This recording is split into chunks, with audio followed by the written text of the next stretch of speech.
Hello students, welcome to the third lecture in this series of differential equations. We'll now move on to a slightly different perspective, the geometric viewpoint. We'll have a relook at the predator-prey model. So we take the Volterra-Lotka system of differential equations that we saw in the very first lecture. It says dx by dt equals a minus ax plus bxy. Dy by dt equal to ky minus cxy, as you see in the slide that is just displayed. What does it mean to say that we have a solution of this differential equation? We have to find x as a function of time and y as a function of time. Put these two functions of time together and form the pair xt comma yt. So now this is now a point moving in the plane. The pair xt comma yt is a parametrized curve in the plane. One would like to know what this curve looks like. Once again, solving the system of differential equations means finding two functions xt comma yt. And so we get a parametrized curve xt comma yt. Let us call this curve C in the xy plane. Now, we want to understand the Cartesian equation of this curve. How do we find the Cartesian equation of the curve? We are given dx by dt and we are given dy by dt. So, let us apply the chain rule and let us write dx by dy is dx by dt divided by dy by dt. The dot over the x represents the time derivative. So, dx by dy is going to be x dot upon y dot. But what is x dot? Look at the first equation here. Minus ax plus bxy. What is y dot? Look at the second equation. Ky minus cxy. The x factors from the numerator and the y factors from the denominator. And so we get this equation 1.14, which is obviously a variable separable equation, and you know by now how to deal with this variable separable equation 1.14. Alright, so let us look at this equation 1.14. X and y denote populations, and the population has to be non-negative, it has to be positive. So we're looking at the differential equation in the first quadrant. Okay, so we may assume without loss of generality that x and y are both positive. Also, let us assume that the denominator is not 0, the numerator is not 0. That is, by minus a is not 0 and k minus cx is not 0. So, let us steer away from these two points. And so, what do we get? We separate the variables and we separate the variables here. We divide by x and multiply by k minus cx. And so, we get this k minus cx upon x dx by dy equal to by minus a upon y. Well, integrate both sides with respect to y, and what do you get? You get k log x. There's no need to put the absolute value because x is positive. Similarly, y is positive, so there will be no modulus sign under the logarithm. So we get k log x minus cx plus a log y minus by equals a constant. The constant of integration has been denoted by the letter capital E. Why capital E? We shall see in a moment. Note that 1.15 is the Cartesian equation of the parametrized curve xt comma yt. So you're familiar with this. Take a circle in the plane. X equal to cos theta, y equal to sin theta. Those are the parametric equations of a circle. What is the Cartesian equation? X squared plus y squared equals 1. Or you could take x equal to a cosine theta, y equal to b sin theta.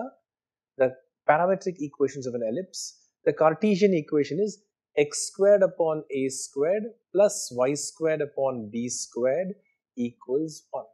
To give a third example from coordinate geometry, we could be looking at the parabola y squared equal to 4ax.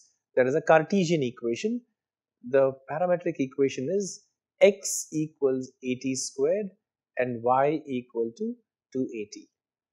So you know this transition between parametric equations and Cartesian equations. So what you see is that equation 1.15 over here is the Cartesian equation for the curve C, for this curve C. Namely, the solution of this differential equation gives rise to a curve xt comma yt. This curve is denoted by letter C, and what we have found is the Cartesian equation. This equation 1.15 curve itself is called the phase curve. The curve itself is called the phase curve for the system of differential equations. Alright. Note that this equation 1.15 is a very interesting equation. It's a very interesting equation. What does 1.15 say? It says that k log x minus cx plus a log y minus by is always constant. In other words, it means that this combination that you see, k log xt minus cxt plus a log yt minus byt, this combination is always constant. Its value is e. It doesn't change with time, which means that this is going to be some kind of a conserved quantity. This combination is constant in time. It does not vary in time. Now, if you have a mechanical system, a system coming from classical mechanics, a conservative system, then you know that the energy is going to be conserved. If you take a pendulum equation or the harmonic oscillator, simple harmonic oscillator, you know that the total energy is always conserved. The conservation of this quantity is very similar to the conservation of energy. And let us simply call it the conservation of ecological energy in some sense. Well, whatever, just by analogy, I'm just calling it conservation of ecological energy. That's why I use the letter E to denote this constant of integration. Now, let me say a few more things about phase curve. It is also natural to ask for a picture of these phase curve. How does this equation, if you take this 1.15, if you take equation 1.15 and you ask for a plot of this curve in the xy plane, how would these curves look like? This equation is a complicated equation. Had it been x squared plus y squared equal to e, then it's easy for you to plot them. They are concentric circles. If e becomes large, the radius becomes large, you get a larger circle. So as e keeps increasing, you get a concentric circles. But unfortunately, this is not the equation of a circle. It's a more complicated equation. How does one sketch this curve? It is not difficult to sketch this curve, but what you would need in order to do so will be some basic concepts from calculus of several variables.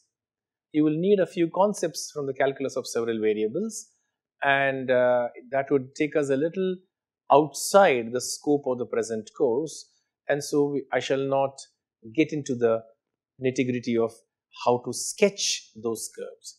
I will just make one comment that these curves are closed curves in the plane. Just as a family of circles or the family of ellipses are closed curves, this family 1.15, as e varies, they are a family of closed curves. If you keep changing e, if you make e larger and larger, the closed curves will become larger and larger. To understand how to draw these curves, I'll just give you a reference. For those whose curiosity has been aroused, you can consult this book by Paul Glendening. The title of the book is Stability, Instability and Chaos. It's a very interesting book, and those of you who want to understand how to sketch these curves for the Volterra-Lotka model may consult this book. I will also point out a very nice article in the website which you can download. It's available for free. And these notes contain a very beautiful picture of these phase curves. The family of curves given by 1.15 has been plotted in this article. You could try that. Okay, happy reading. So now let us look at the phase diagrams that arise in physics. So let us look at a simple looking differential equation, dx by dt equal to y, dy by dt equals minus x. Equation 1.16. Equation 1.16 is really the simple harmonic motion. The equations of the simple harmonic motion can also be written like this, with the frequency omega squared equals 1. Now, I want to understand the phase curves for 1.16. Now, you can directly look at 1.16 and you can see that x equal to sine t, y equal to cos t is a solution of this equation 1.16. So, what do you think are the phase curves for 1.16? They are very simple. They are circles. So, the phase curves of 1.16 are the curves r sine t, r cos t. X of t equal to r sine t, y of t equals r cosine t. R sine t, r cos t, they are circles in the plane, all of them centered at the origin. But let us try to see it in a slightly different way. Let us divide one by the other and let us write dy by dx is again what? What is dy by dx? Y dot divided by x dot. Dy by dx is dy by dt divided by dx by dt. That is minus x upon y. Again, that's a variable separable equation.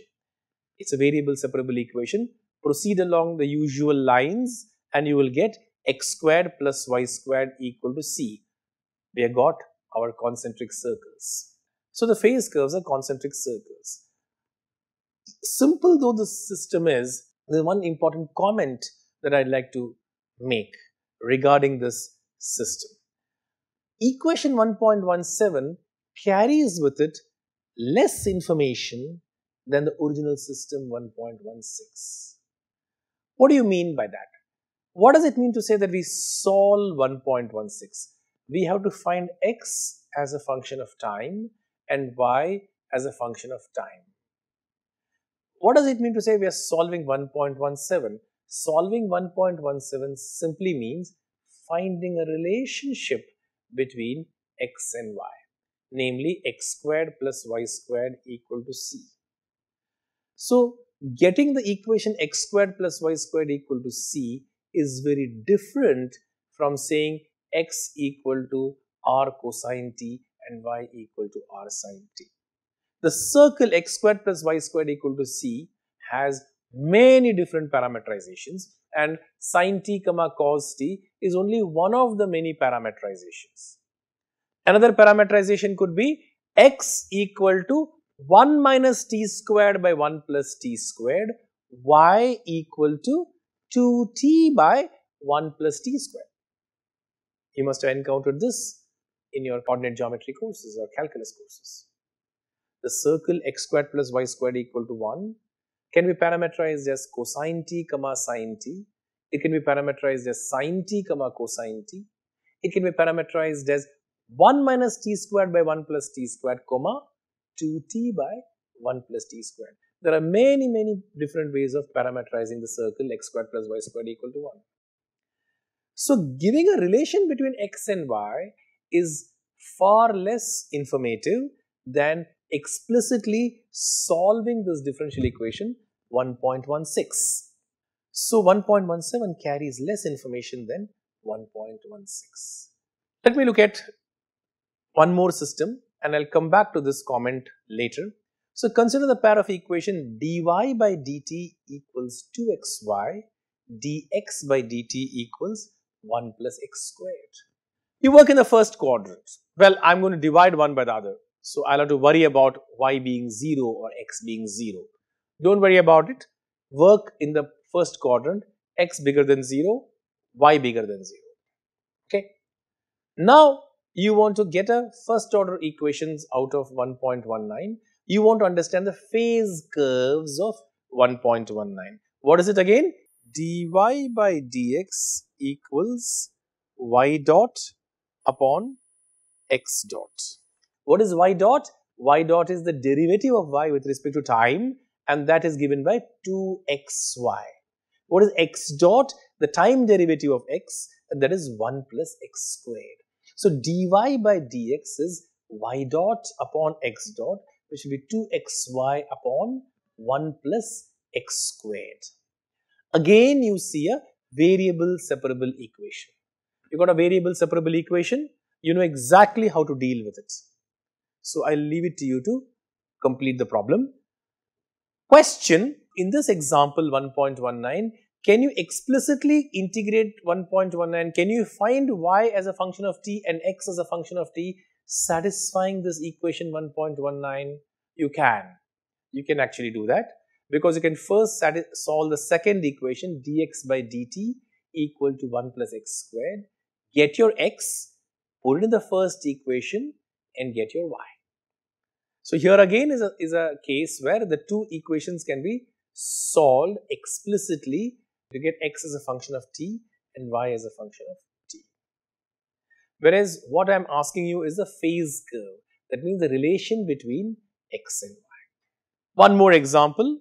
Consider the pair of differential equation dx by dt equals 1 upon 1 plus y squared, dy by dt equals 1 upon 1 plus x squared. So problem is to find the phase curves of 1.21 by obtaining a differential equation of the form 1.20. That is, get dy by dx equal to f of xy. What is dy by dx in this case? It is going to be 1 plus y squared upon 1 plus x squared. Again, a variable separable equation, and you can integrate this variable separable equation and you can find a relation between x and y. Please complete this exercise and find the phase curves.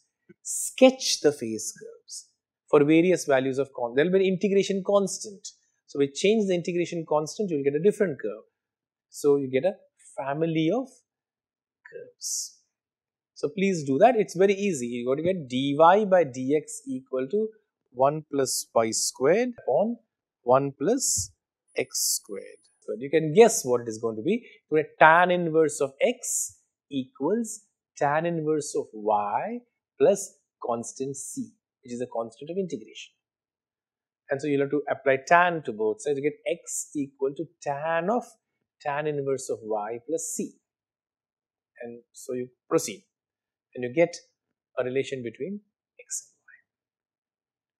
and y. Okay, now we go to the next issue. Let us look at the system dx by dt equal to y phi of xy and dy by dt equals minus x into phi of xy. Again you do dy by dx, again divide one by the other. What do you notice? The phi disappears. The phi completely disappears. You get dy by dx equals minus x upon y. Dy by dx equals minus x upon y, which means again a variable separable equation. Again you get x squared plus y squared equal to c. So the remarkable feature is that no matter what this phi is, the phase curves of 1.22 are all circles, x squared plus y squared equal to c squared, regardless of what phi is. In particular, if I take phi equal to 1, what does 1.22 read? Dx by dt equal to y, dy by dt equals minus x. You know how to solve that. Dx by dt equal to y, dy by dt equal to minus x, which means x of t equal to r sine t and y of t equals r cosine t. I change the phi and I take the phi of xy to be equal to x squared. Then what happens? Then the solution is no longer sine t and cosine t. You can check. Solution is going to change. phase curves are x squared plus y squared equal to c. The phase curves don't change, that I just said a little while ago. But this xt equal to c sin t and yt equal to c cos t will no longer work if I take phi of xy equal to x squared. It will work, this one will work if I take phi to be 1. If I take phi to be x squared, this is not going to work anymore. So when I take phi of xy equal to x squared in 1.22, I want you to find x as a function of time and y as a function of time given some initial conditions, x of 0 equal to 1 upon root 2 and y of 0 equal to 1 upon root 2. You will now start scratching your head. How am I going to do this? Dx by dt equal to yx squared, dy by dt equal to minus x cubed. How am I going to find x as a function of t and y as a function of t? Because the dx by dt equation involves a y, dy by dt involves a x. So it's a coupled system of equation, and I cannot individually solve one of them and substitute into the other as it happened in the previous example. So what you see is that we are gradually progressing to more and more complicated equations, where finding xt and finding yt individually is going to be not easy. But I say that this is not difficult either in this example. How to do it? Here is a hint. The hint says, you know that the point xt, yt lies in the circle. That you know. So, x of t is going to be c cosine psi t. Y of t equal to c sine psi t, where psi is a function of t. All I am saying is that psi of t equal to t will not work. It will work only when phi is 1, but phi is not 1, phi is x squared. So, this function psi t is going to be more complicated. So, any point on the circle is cosine of something, sine of something. Any point on the circle is cos theta comma sine theta. And so, the theta becomes a function of t, or in this case, I use the notation psi of t. So, I said xt equal to c cosine psi t, y equal to c sine psi t. And I had to determine psi t. C has to be 1. Why is c 1? Because look at this initial condition, x of 0 equal to 1 upon root 2, y of 0 equal to 1 upon root 2, and x squared plus y squared is c squared. So, c must be 1. So, c is 1, that's clear. So, you have to obtain a differential equation for psi t. How are you going to obtain a differential equation for psi t? Substitute x of t equal to cosine psi t into the equation 1.22. Y of t equal to sine of psi t into the equation 1.22, and you will get psi dot equal to something. You will get a differential equation for psi, and that differential equation is a variable separable equation, and you can actually integrate and you can get it. So, you see, finding x explicitly as a function of t and y explicitly as a function of t has become slightly more complicated. The exercise shows that when we change this function phi, what happens? The phase curves don't change. The phase curves are always x squared plus y squared is c squared. What changes is the parametrization. In one of the cases, it is sin t comma cosine t. In the other case, it is sine of psi t, cos of psi t, and the psi t is a slightly more complicated function. So, the parametrization has changed. The curve is again the circle. Like I said, the circle has infinitely many parametrizations. Which is the correct parametrization? That will be the solution of the differential equation. So, let me make a general remark. So, we have seen a number of examples 1.16, 1.19 and 1.22. What is 1.16? It is a harmonic oscillator dx by dt equal to y. 1.16 is dx by dt equal to y, dy by dt equals minus x. What is 1.19? dy by dt equal to 2xy, dx by dt equal to 1 plus x squared. Again, I repeat, you can solve the second equation, obtain x as a function of time, put it in the first equation and then obtain y as a function of time. So again here we are able to do it. And equation 1.22, which we have just now discussed.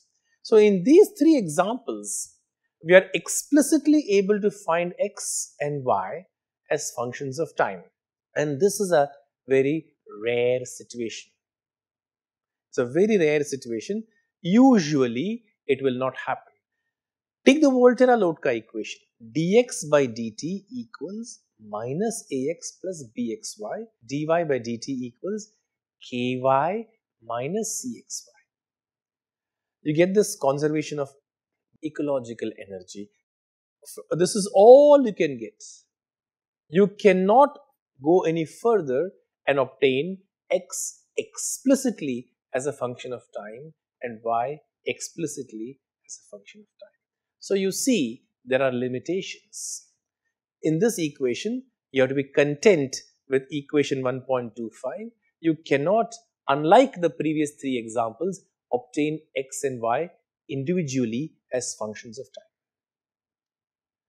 But in practice, this equation, this phase curve is adequate for all practical purposes.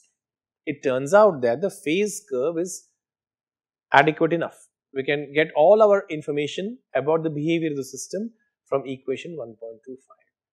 Let's do one more example. Let's look at the pendulum equation from last lectures. The pendulum equation, recall, is d2y by dt squared plus g upon L sine y is 0, where y is the angular displacement from the mean position. The pendulum is displaced from the mean position and set into oscillation. And the displacement from the mean position is yt, the angular displacement. So what is the angular velocity? The derivative of angular displacement is the angular velocity. Dy by dt is z of t. That is the angular velocity. You differentiate the angular velocity, you get the angular acceleration. So dz by dt is d2y by dt squared, the angular acceleration. But the differential equation gives you that d2y by dt squared is minus g upon L sine y. So let us consolidate these things together. Dy by dt, we are going to call it z, and dz by dt is minus g upon L sine y. Now look at equation 1.27. That's exactly what I said. Dy by dt is z, dz by dt is minus g upon L sine y. Again you see that we have got a system of equations, a coupled system of differential equations. Finding y explicitly as a function of time and finding z explicitly as a function of time is going to be a difficult business. And put the two functions together, yt comma zt, and you get a parametrized curve. And these parametrized curves are the phase curves for the pendulum equation, either 1.26 or 1.27, they are really the same. So the pair yt comma zt are the phase curves for the pendulum equation 1.27. So obtain a relationship between zt and yt. Obtain a relationship between zt and yt. In other words, obtain the Cartesian equations for the phase curves.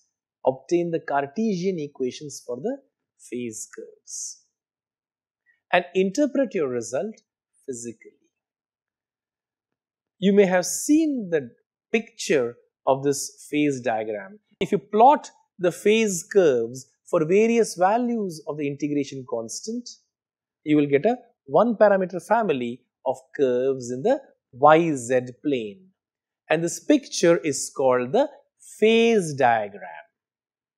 You have probably seen this phase diagram for a pendulum equation in your physics courses.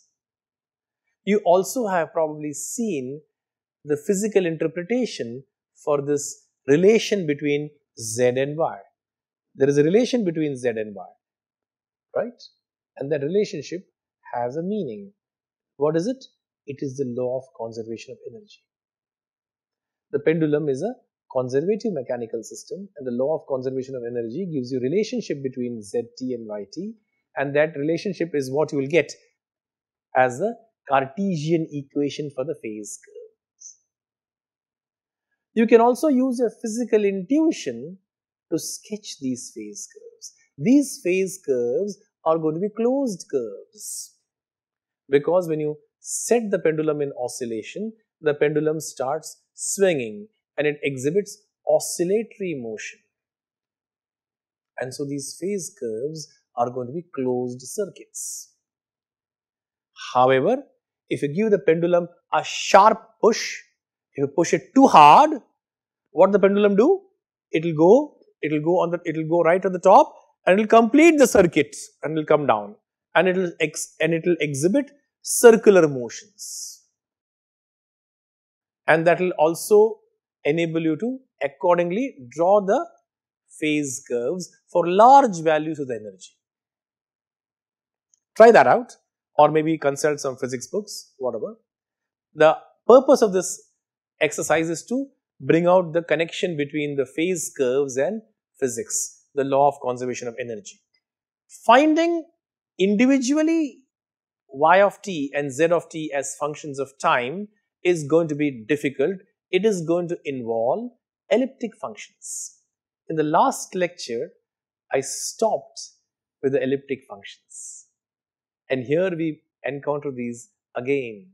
These elliptic functions appear very naturally in physics. We get easily the law of conservation of energy, which is the relationship between the functions yt and zt. Okay, now we come to the next phase of this series of lectures, namely differential equations of the form m dx plus n dy equal to 0. In books, you will often see a differential equation being written like equation 1.28 in the slides. Mxy dx plus nxy dy equal to 0. Now, this equation 1.28 is somewhat controversial, because what is the meaning of this? What is the meaning of the dx and the dy floating around? We have been constantly saying that dy by dx in calculus is not dy divided by dx. It is a derivative of y with respect to x. It is just a symbol dy by dx. It is not dy divided by dx. dy is not a number and dx is not a number. So here in equation 1.28, suddenly the dx and the dy have been separated. They were inseparable, right? In your differential calculus and integral calculus courses, now they have been separated. Oh, how cruel. Well, the expression m dx plus n dy can be defined in mathematics in very precise terms. There is a way to do it, but we shall not do so here, because this is not the place to do that. So what do we do? So what do we do with equation 1.28? We must clarify the meaning of this equation 1.28 before proceeding, because numerous differential equations are going to be presented in the form 1.28. So it is urgent to actually clarify the meaning of m dx plus n dy, and we shall do so now. We shall now proceed to clarify this. So first, let us begin by recalling the discussion that we have had so far. We have seen that differential equations that arise naturally in the physical sciences and the biological sciences are usually systems of differential equations. They are pairs of differential equations. Volterra-Lotka equations. Dx by dt equal to minus ax plus bxy. Dy by dt equal to ky minus cxy.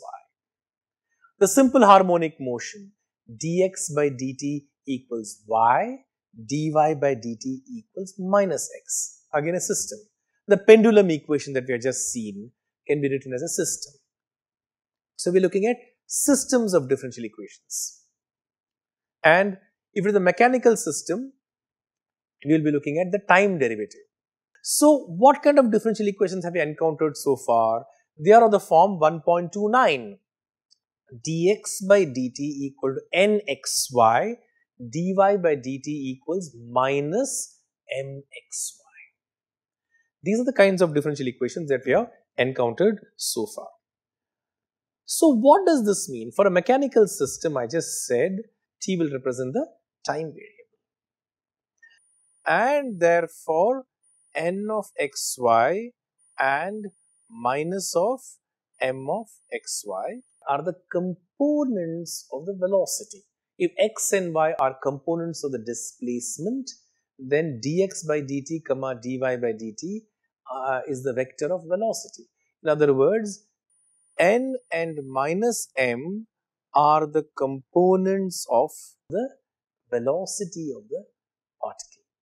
And the problem of solving this differential equation 1.29 amounts to finding x explicitly as a function of time and y explicitly as a function of time. But we have just seen that in practice, it is rarely possible to obtain from 1.29 x as a function of time and y as a function of time. The classic example is that of the Volta-Lotka equations. Even when you can do it, it is not entirely easy to do it. Okay, so we have to be content with simply the phase curves. The phase curves are much easier to obtain, as we have seen time and again. Divide one by the other. dy by dx is y dot upon x dot, which is minus m upon n. And 1.30 is a differential equation connecting x and y. But we could have equally well proceeded differently. Instead of dividing y dot by x dot, we do it the other way around. We get dx by dt divided by dy by dt. X dot divided by y dot, or dx by dy equal to minus n upon m. So, we got on the one hand the differential equation 1.30 and we got the differential equation 1.31. And when you go back to the system 1.29, there is no distinction between x and y. X and y are variables which enjoy equal status.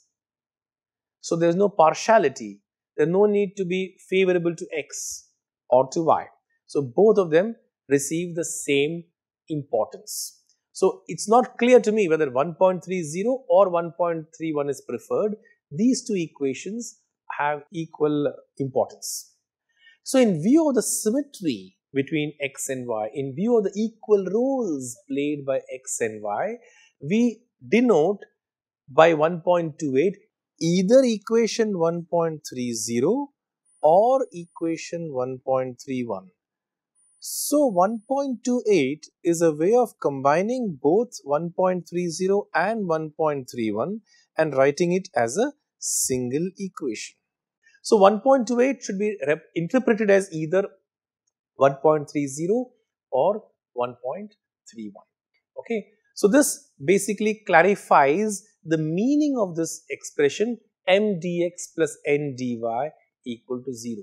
Sure, we have separated dx and dy, we have been cruel, dx and dy were inseparable, but we have separated them, but the interpretation has been given, a precise interpretation has been given.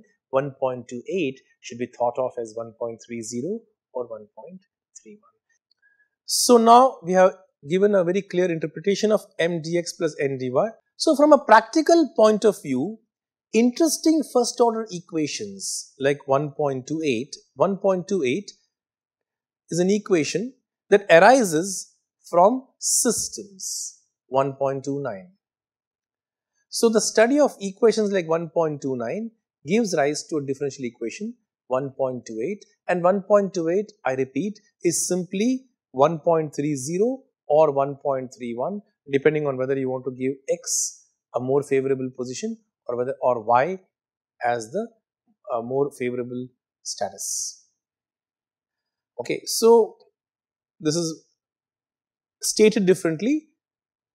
The pair 1.29 is more fundamental, and that is a more interesting object under consideration. 1.29 is the basic object of study, and 1.28 is simply an auxiliary tool.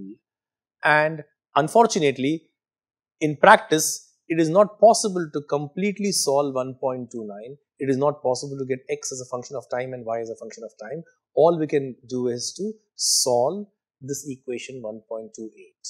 That is why equation like m dx plus n dy equal to 0 are taught in great detail, because this is all that we can really solve. All right. Another point I want to make. Now let us look at a slightly different system. We have taken the system dx by dt equal to n, dy by dt equal to minus m. What I do is that I multiply the right hand side of both of them by the same factor mu of xy. Remember, we did one simple example, dx by dt equals y times phi of xy. Dy by dt equals minus x up into phi of xy, where phi of xy is any function of x and y. What did we see? We saw that the phase curves don't change. The phase curves are always circles. What changes then? What changes is, when you change the function phi, the parameterization changes. So now we are looking at the more general situation. I do the same thing. Start out with this equation dx by dt equal to n, dy by dt equal to minus m, and multiply the right hand sides by the same factor mu of xy. Again you will see, divide one by the other, the mu disappears. If the mu disappears, that means that introducing the factor mu will not change the phase curves. So, the phase curves of 1.32 and the phase curves of 1.29 are identical. What changes? The parameterization will change. Why would the parameterization change? Think in terms of physics. What does equation 1.29 tell you? It tells you that the components of the velocity are n and minus m. What have I done? I have changed the velocity by putting in a factor of mu of xy, a scalar factor mu. So the velocity changes its magnitude, but the direction doesn't change. So the speed of the particle changes, but the trajectory of the particle doesn't change. The phase curves doesn't change. The velocity along the phase curves has changed. So the parameterization along the phase curve will change. So the phase curves of 1.32 are also the same as the phase curves of 1.29. So it doesn't matter whether I convert 1.29 into 1.32, because we have agreed that the phase curves are the only things that we can ultimately determine, because it is very rare to actually find x as a function of t and y as a function of t. This is a very important fact which is usually not emphasized in books, and I'm going slow with this because this is a very important point. Now I want to draw your attention to a certain article by Giancarlo Rota. What we have done in the last couple of slides is that we have meticulously elucidated the meaning of this expression m dx plus n dy equal to 0. You will wonder, why is it that I am spending so much time on this matter? And this is based on a philosophical article written by a great mathematician, Giancarlo Rota, who is no more. And he has written his philosophical view about the teaching of differential equations, and this article is available online. And Rota's comments about m dx plus n dy equal to 0 have prompted me to spend a long time on elucidating this meaning of this expression. However, I must hastily add a disclaimer. The article is a long article and there are many points that Rota addresses in this article, and I'm in agreement with some of them, particularly the one that I just said, but generally I'm in disagreement with many other points addressed by Rota. So this is a intellectual disagreement because this is really philosophical issues and pedagogical issues. It is not that the mathematics is incorrect. The mathematics is absolutely precise. What we are talking about is interpretations, the philosophical underpinnings, and the pedagogical issues. What to emphasize in courses and what not to emphasize in courses. And I agree with Rota on a couple of things and I disagree with him on many things. But that's life. Okay. So now let us look at some more geometrical aspects of differential equations. I like geometry, so I spend more time on geometry. We have seen that a differential equation m dx plus n dy equal to 0 gives you a family of curves. What is that family of curves? The phase curves of the system. The phase curves of the system. It's a one parameter family of curves. Like your x squared plus y squared equal to c is a one parameter family of circles. In the case of the Volterra-Lotka equation, you will get a one parameter family of closed curves filling the first quadrant. In the case of the pendulum equation, you're again going to get a one parameter family of curves and you're going to look at some physics books for the phase diagram. So, equation 1.28 gives you a one parameter family of curves. Conversely, given a one parameter family of curves, can we obtain a differential equation out of it? Yes, we can. One parameter family of curves are very pretty objects. They appear in electrostatics.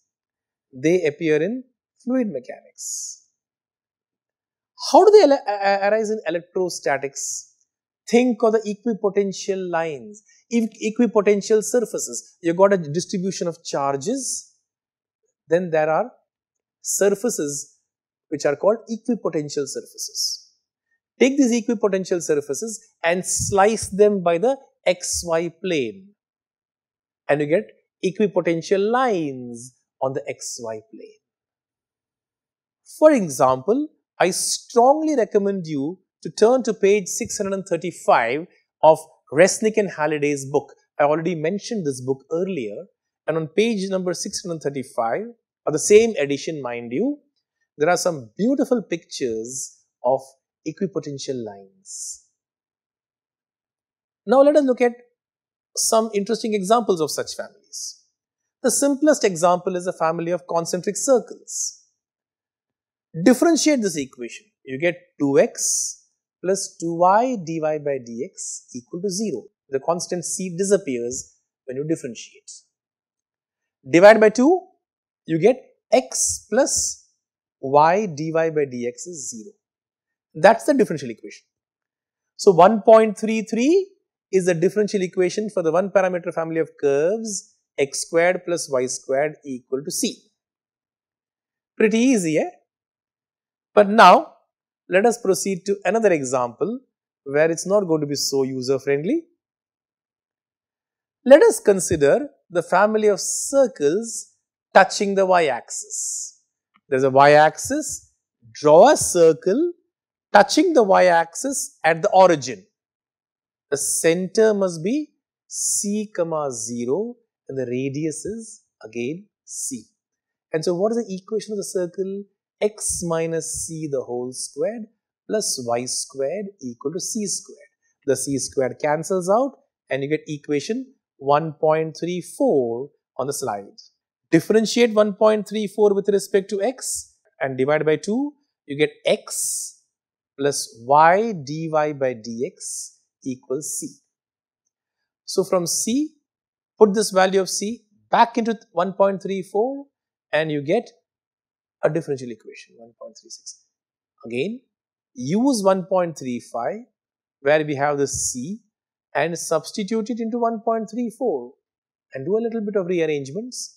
You will get this beautiful differential equation 1.36, and 1.36 is the differential equation for this one parameter family of circles touching the y-axis at the origin.